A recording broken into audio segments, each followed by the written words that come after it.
Good morning, Cindy here, and today we are going to talk about what we need to do to prepare for this oncoming heat that we're about to experience. We are still in the low 90s, but we're about to be in the hundreds very soon. If it's anything like last year, we had about, 2.5 months of solid hundreds. I have things that I want to share with you, some tips and tricks on what you can do to help your garden make it through these tough times. So the first thing we want to talk about is what can we do for ourselves. So I'm a strong proponent of a big hat. Definitely want a big hat. And I have a few other things here. I am covered with sunscreen from head to toe. Make sure you do that.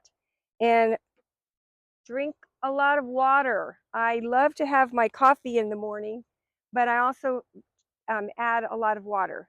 I've got my sunglasses and my gloves. So that is what I can do for myself. Another thing, the main thing I do is I only come out in the early morning and I come out in the early evening. Usually I'm back inside by about 10 o'clock. I'm retired, so I can do that. But if you get to garden on the weekends, you set your alarm and get out here by 6:30. It's beautiful. There's plenty of light, and you can get a lot of things done before it gets too hot. And then it's still going to be hot in the evenings, but at least the sun is not blazing. So the other thing we're going to talk about is what we can do to help our gardens make it.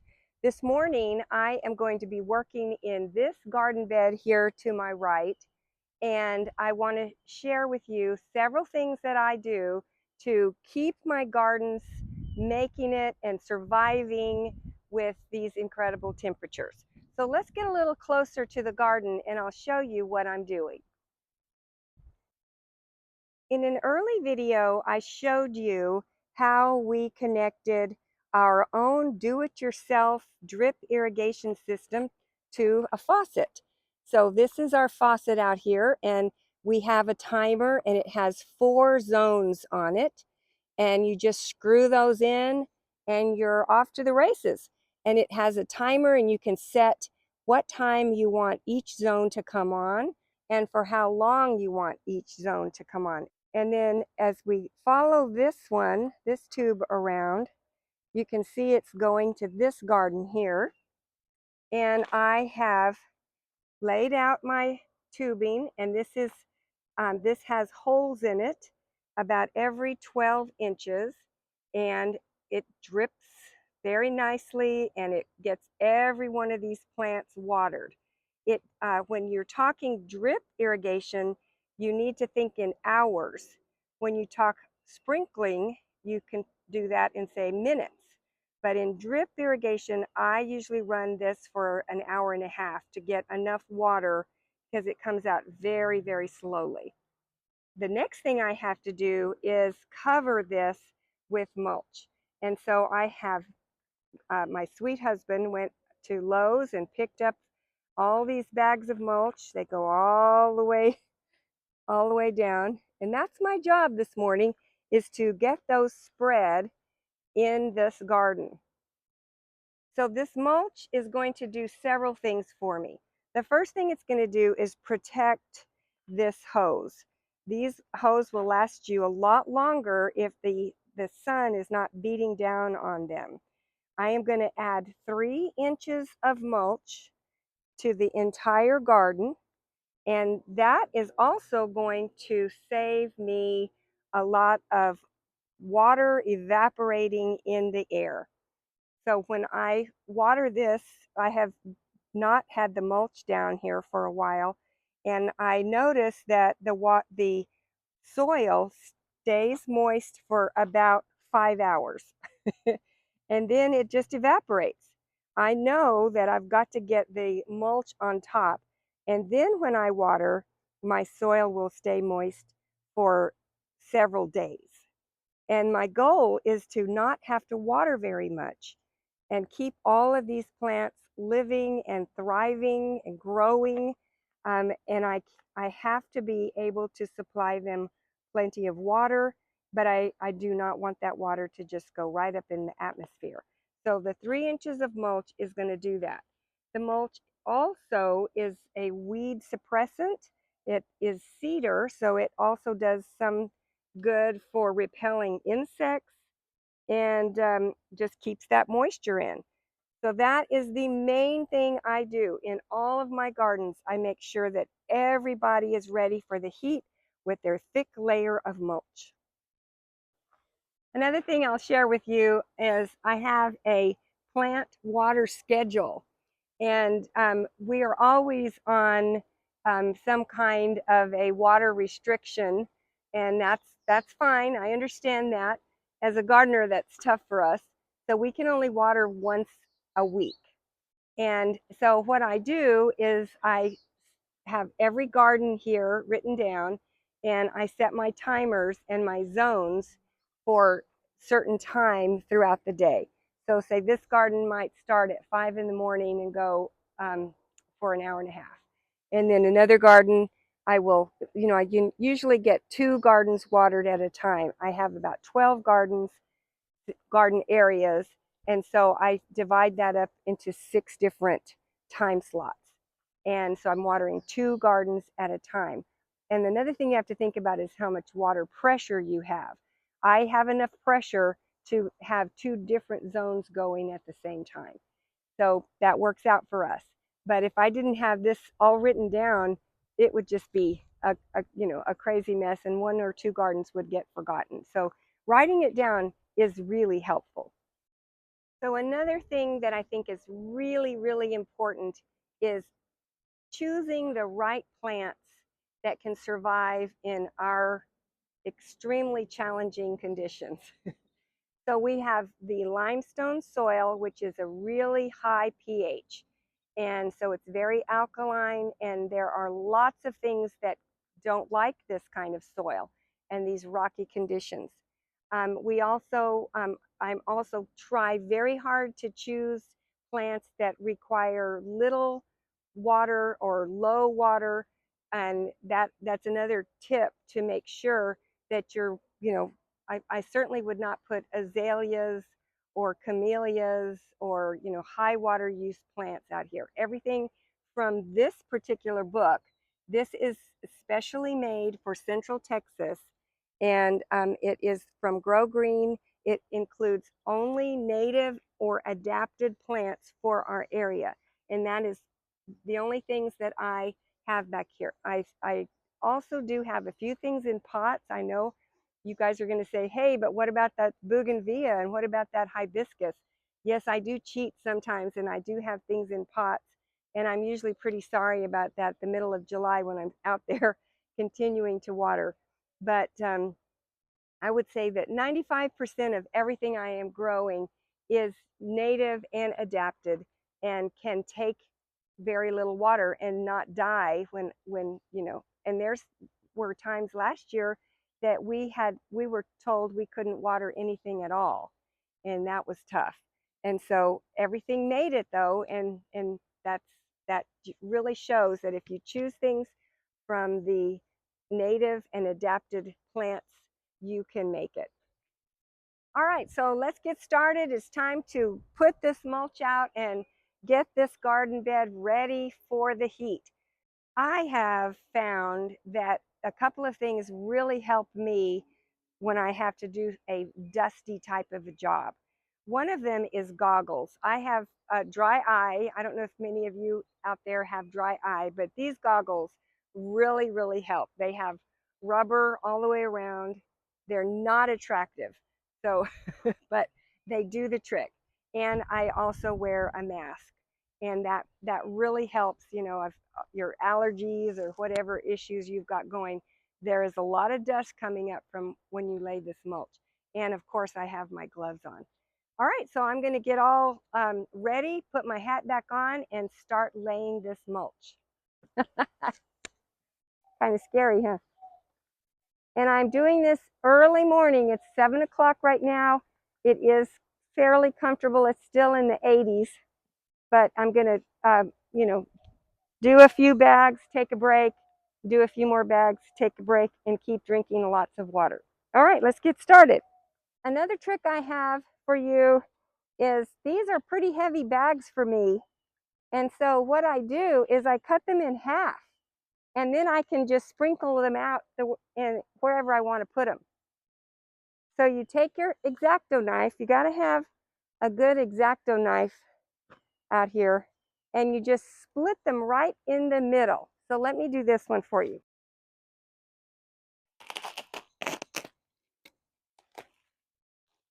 So this is the Texas native cedar mulch, and it is shredded cedar, and it does break down.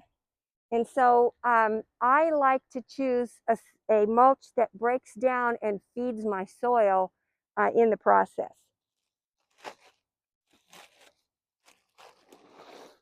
Flip it over, cut the back. And so now it is much easier to spread a half bag than a full bag. So I hope that helps out a little bit. That's a great tip.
So I have been at it for about an hour, and I've got the entire garden bed mulched, about 3 inches of mulch. There's no more of the drip irrigation tubing showing, and I am just really feeling like these plants are going to make it.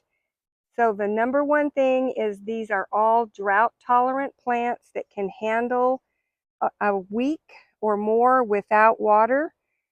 If I do water them once a week, and that water will the water will stay in the garden usually 3 to 4 days, and you notice that it's dry, but these plants can make it a few more days until I water again.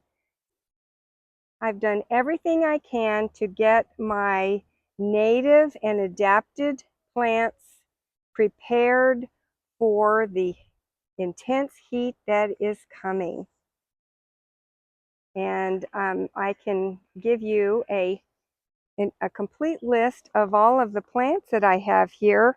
I'll just put that up on the screen. And I did show you that cool book. While I'm here, at the other end of this garden, I have the most amazing sunflowers this year. I planted them last year, and they were about 3 to 4 feet tall, and they all came back on their own, and they're huge. They're taller than my husband. I even had to tie them up. You can look here, I have some string. I had to tie them to the fence because they were so tall. And there are so many bees enjoying these beauties. So I highly recommend planting some drought-tolerant sunflowers. Look at these. Just love them. And we can take a look at a different garden. This is the Salvia Henry Dolberg and Thryallis. I just think these purples and yellows look so pretty together, and the sunflowers behind. And as we walk down the daylily beds, there are no daylilies right now. They're just pausing, but I wanted to show you, I have one that is starting to rebloom. Look at this. Here it is, the middle of June, and I have a rebloomer. So that is so encouraging. I did a video, and I can link it here, on how I trimmed back all of the dead stems that had no more blooms on them.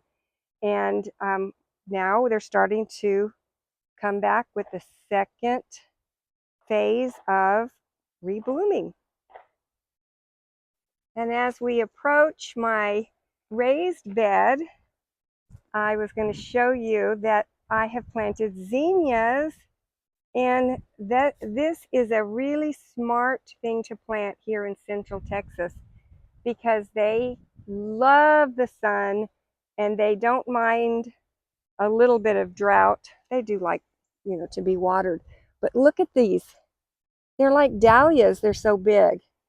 They're just gorgeous. And I just definitely cut these and bring them inside. And that doesn't look like a good bug right there. What is that? Some kind of a beetle. I hope you're not causing trouble. And this is a zinnia that's that cactus variety. That's a pretty cool one. So the more that I cut these zinnias, the more that I will get additional stems coming off, and they will get fuller and fuller. So I need to get out here and cut all of these zinnias and put them in a vase, and that will tell the rest of the plant to split off and make more flowers. So that's my next thing to do today. One more thing to show you here is some black-eyed Susans, and I grew these in the milk jugs, and look at them. They're just finally starting to do well. Took them a while because I grew them from seeds. And there's more over here. They're just such happy plants. They're covered with buds. Look at that. And so black-eyed Susans is a wonderful thing to grow here because they love the heat. They don't care if it's 105, as long as they get a little water every so often. Well, I thought I'd stand in front of these beautiful sunflowers to end my video today. Thank you so much for watching, and I hope I have encouraged you that we can make it through these 100 degrees, but we do have to do a little bit of preparing, and if you do that, your plants will be just fine. Especially if you plant plants that are adapted and native Texas plants. That's the most important thing. Well, have a wonderful day, and I hope you get a chance to get out in your garden today. It's about 10 o'clock, and it's time for me to go inside. Bye-bye.